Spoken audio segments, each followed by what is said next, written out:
তো তোমরা দেখলে আমি আমার প্ল্যান্টের অ্যাকোয়ারিয়াম কিভাবে যত্ন করে রাখি।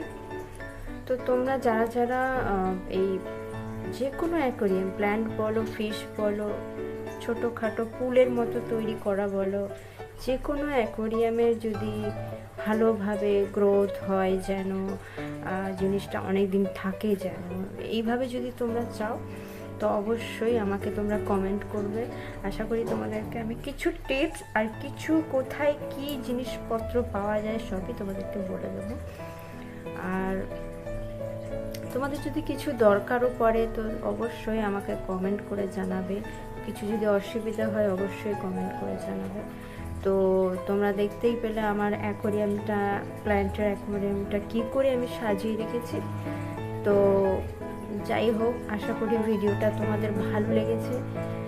পরের ভিডিওতে যদি তোমরা অন্য কিছু দেখতে চাও অবশ্যই কমেন্ট করে দেখাবে।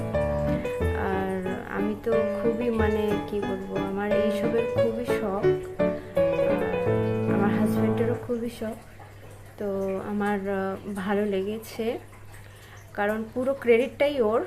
তো ও এইসব একটু খুব এইসব ওর শখ। তো তার সাথে সাথে আমারও ইন্টারেস্ট এসে গেছে, আমিও একটা নিজের থেকে তৈরি করেছি, এটা নেক্সট ভিডিওতে তোমাকে দেখাবো। তো এখনের মতো ভিডিওটা এই পর্যন্ত, পরের ভিডিওতে আবার দেখা হবে।